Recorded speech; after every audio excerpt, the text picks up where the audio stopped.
I sold myself so many times.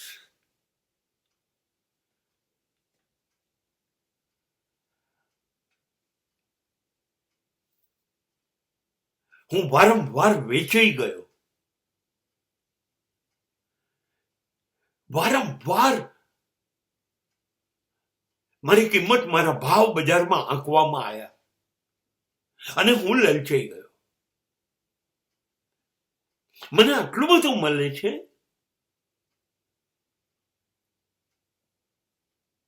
હું છેતરી ગયો અને મેં મારી જાતને વેચી દીધી.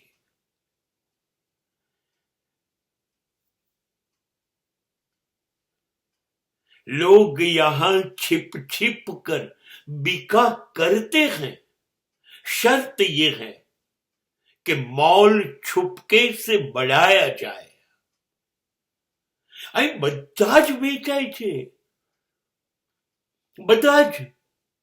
દરેક જણે પોતાની વેચાણ કિંમત નક્કી કરી છે કે હું આટલામાં વેચાઈશ, એ કિંમત મળે તો વેચાઈ જઈશ, નહીતર હું વેચાતો નથી એવી ઈમાનદારી સાથે જીવીશ. મેં એવું નક્કી કર્યું છે કે હું 50 લાખ રૂપિયાથી નીચેની લાંચ નહીં લઉં. 50 લાખથી ઉપર મળશે તો મને બેઈમાન થવામાં વાંધો નથી, પણ 45 લાખ, 40 લાખ, 35 લાખ, 30 લાખ રૂપિયા મળતા હશે તો હું ના પાડી દઈશ. એને કારણે આપનારા સમાજમાં તો એવી વાત કરશે કે અમે 25 લાખ આપવા, 30 લાખ આપવા ગયા પણ સાહેબે ના લીધા, સાહેબ બહુ ઈમાનદાર છે. મને મારી કિંમત નક્કી કરવામાં ફાયદો છે કે હું સૌથી ઊંચી કિંમત નક્કી કરીને લઈ લઈશ મારી બેઈમાનીની, અને પાછો ઈમાનદાર એનાથી નીચેની કિંમત નહીં લઈને સાબિત થઈશ. દરેક માણસ બેઈમાન છે ત્યાં સુધી જ્યાં સુધી એને ધારેલી કિંમતમાં એ ના વેચાય. અને આપણે વારંવાર વેચાઈએ છીએ, આપણા મૂલ્યો આપણે ફેંકી દઈએ છીએ વારંવાર. જૂઠું નથી બોલવું, બોલી કાઢીએ છીએ. અનીતિ નથી કરવી, કરી કાઢવી છે. છેતરપિંડી નથી કરવી, કરીએ છીએ.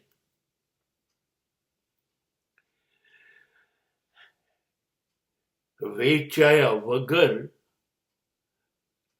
માણસ સમૃદ્ધ નહીં થાય, સંપત્તિવાન ધનવાન નહીં થાય. ખોટું કર્યા વગર કેવી રીતે તમે મહાન થશો? ખોટું કરવું જ પડશે, ખોટું કરવું જ પડશે. સાચે સાચ આપણે આપણા મૂલ્યોથી નીચે વારંવાર જતા રહીએ છીએ. એવું નથી પૈસાની જ બાબતમાં, આપણે મા બાપ સાથે પણ છેતરપિંડી કરી શકીએ છીએ. આપણું મૂલ્ય નીચે ગયું.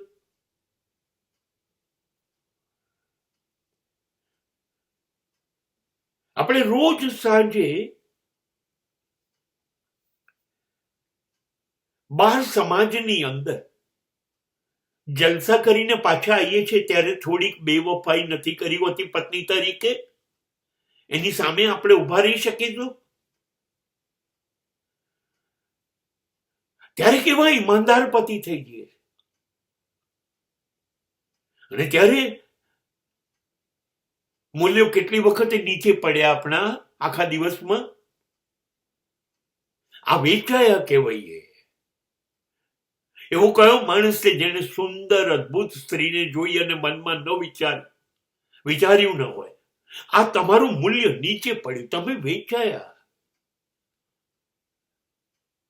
અને પાછા શાણા થઈને તમારી પત્નીને ખબર ન પડવા દીધું ત્યારે ચારિત્ર્ય પણ જાળવ્યું.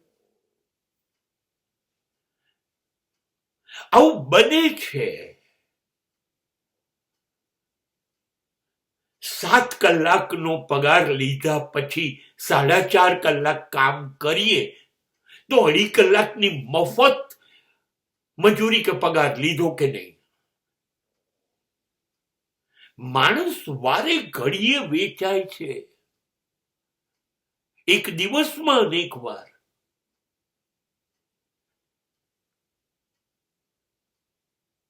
બસ એ ધ્યાન એટલું રાખે છે કે એના સિવાય કોઈને ખબર ના પડે.